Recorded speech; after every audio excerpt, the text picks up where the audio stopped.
God. We got to read the action plan.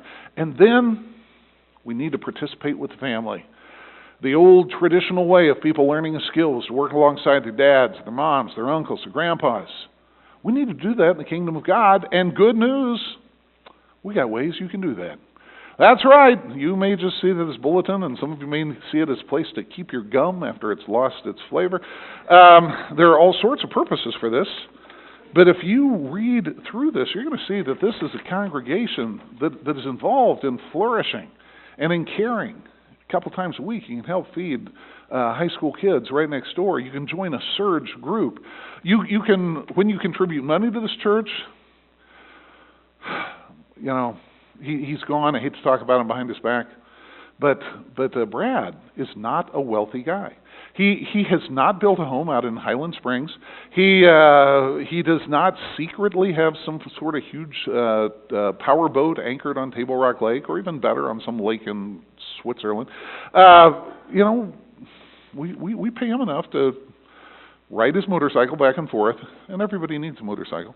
And when we give money, we are given money not just to keep the lights on here, but I don't know, do we have the whole thing? We're supporting the Benevolence Ministry and Christian Campus House. Thank you very much. Christian Mission to the Orient, Looney, Mexico Mission, Gaskin Aid Camp, those are Christian College. We actually have Kyler here today and his new lovely wife. We're supporting them. We do things.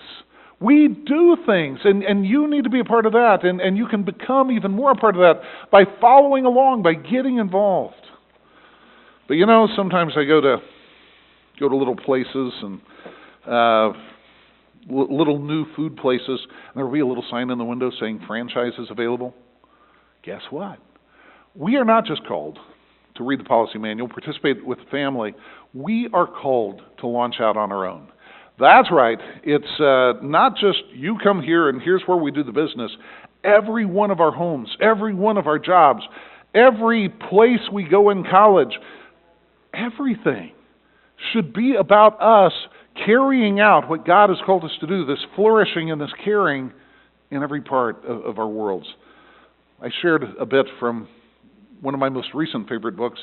Here's an old favorite book, a book called Disciple by Juan Carlos Ortiz, who said this: if a person from another planet were to come and see how Christians live, he would think that Jesus had said something like this: seek ye first what you're going to eat, what you're going to wear, which house you're going to buy, what car you're going to drive, which job you're going to take, who you're going to marry, and then, if any time is left and it's not too uncomfortable, please do something for the kingdom of God. But one day I understood. My purpose is to extend the kingdom. Jesus said, all authority has been given to me in heaven and on earth. He must conquer the whole universe for God. The Father has said to him, son, I won't take care of my enemies. You'll do that for me. You will reign until all the enemies are under your feet. Then we will talk again. Jesus came to this earth and told his disciples, I'm the commander-in-chief of the armies of God.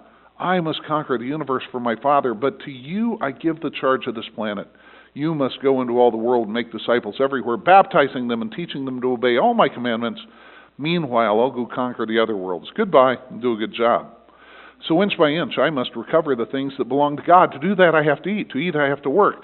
But the purpose of it all is to extend the kingdom of my Lord. That means my values have to change. I don't study at the university to get a degree.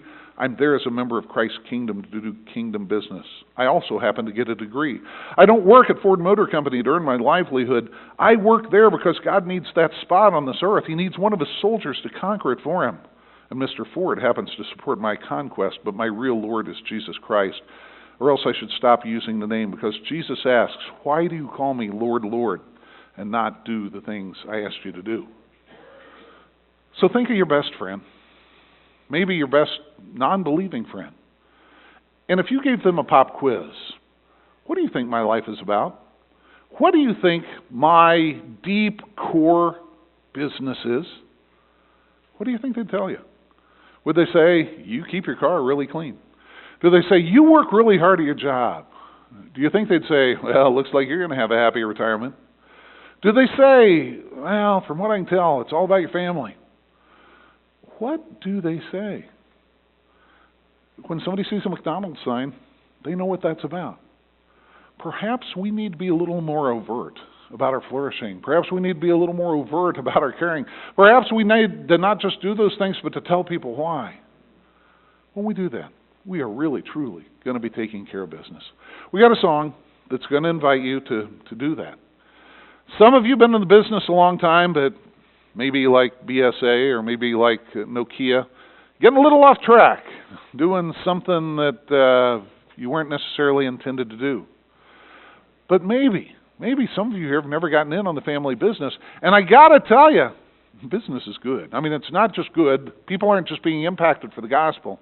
But every time we impact others for the gospel, we are being impacted with God's love, God's truth, God's affirmation, God's indwelling.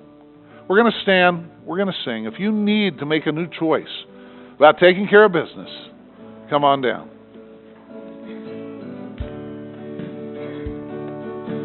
This is my desire to honor you, Lord, with all my heart I worship you,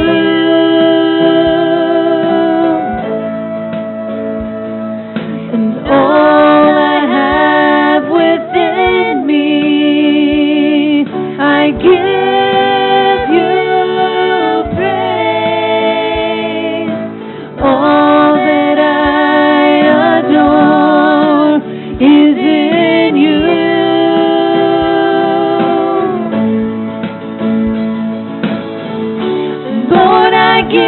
My heart, I give you my soul. I live for you alone. Every breath that I take, every moment I'm awake. Lord, have your way in me.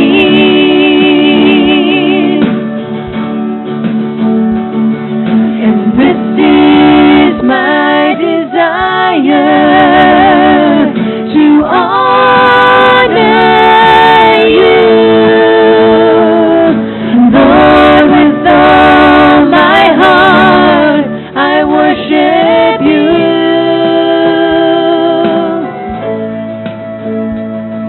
and all I have within me I give you. All that I adore is in you.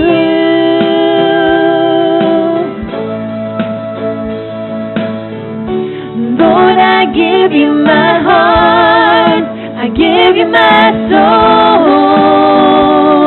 I live for you alone. Every breath that I take, every moment that I'm awake.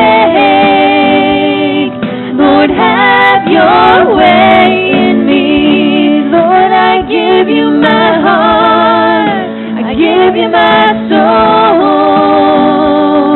I live for you alone. Every breath that I take, every moment I'm awake. Lord, have your way in me. Lord, have your way in me.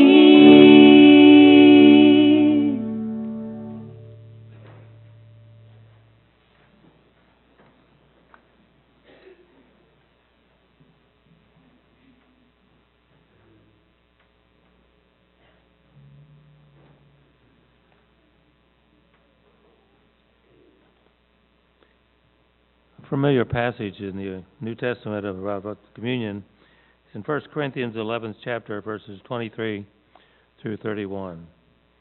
For I received from the Lord that which I also delivered